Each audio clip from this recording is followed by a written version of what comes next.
Bienvenue sur les podcasts du collectif Voix libérée. Bienvenue. Aujourd'hui, on se penche sur un texte assez marquant du collectif Voix libérée. Oui, Lourdes, novembre 2025. Porter la mémoire, dire la vérité. C'est le titre. Exactement. C'est un message adressé aux évêques de France juste avant leur conférence à Lourdes.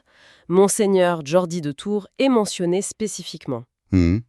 Et ça s'inscrit bien sûr dans tout ce dialogue, parfois difficile, sur la réponse de l'Église face aux abus sur mineurs. Tout à fait.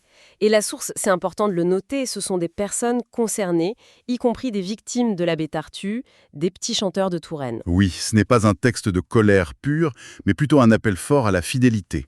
Fidélité aux victimes, fidélité à la vérité. C'est ça l'idée. Ne pas oublier. C'est ça. Bon, alors notre objectif, c'est d'explorer un peu les points clés, les demandes de ce collectif. Allons-y. Lourdes, c'est le lieu de l'espérance, on le sait. Oui. Mais il y a cette crainte que ça devienne aussi un lieu d'oubli si les blessures ne sont pas vraiment prises en compte, soignées. Ah, donc l'élan d'espoir pourrait masquer, en quelque sorte, le besoin de mémoire. C'est exactement ça. La peur que l'espoir serve un peu à refermer la plaie trop vite.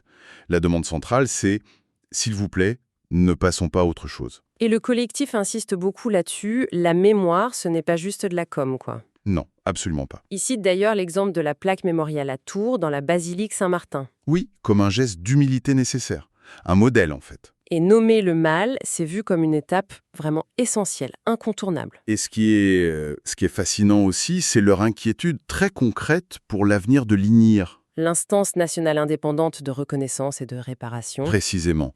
L'organisme qui écoute, qui répare financièrement et symboliquement. Ils ont peur que des réformes, une rationalisation, comme on dit parfois, viennent réduire cet espace, juste au moment où des voix commencent à peine à se faire entendre. C'est un point crucial. Le texte parle aussi d'une conversion à vivre, pas à proclamer.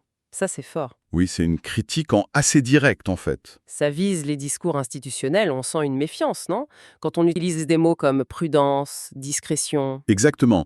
Ça pourrait cacher une forme d'inaction ou une volonté de protéger l'institution avant tout. Mais alors, cette conversion à vivre, ça voudrait dire quoi concrètement pour les évêques? Concrètement, ça veut dire agir avant de chercher à se justifier. Écouter vraiment avant de prendre des décisions.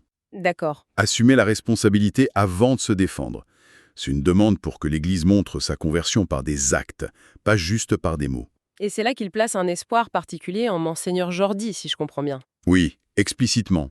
Pour qu'il porte cette voix, cette exigence de cohérence, à Lourdes.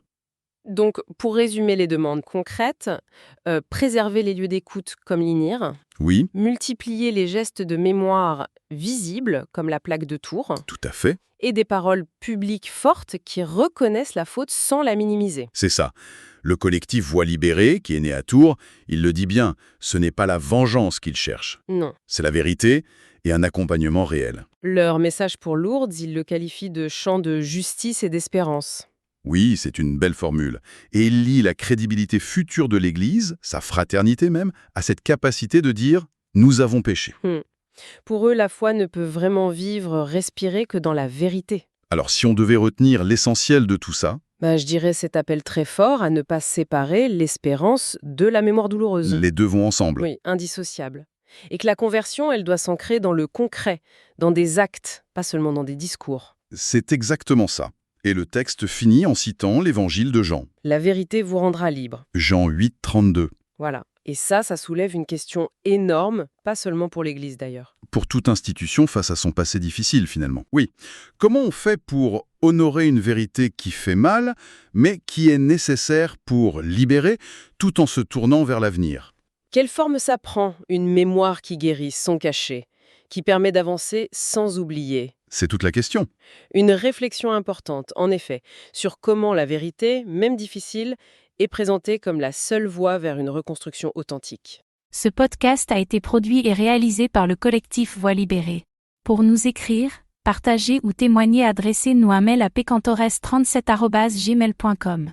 Parce que nos voix comptent. Parce que le silence n'est plus une option. Parce que la mémoire exige justice et vérité.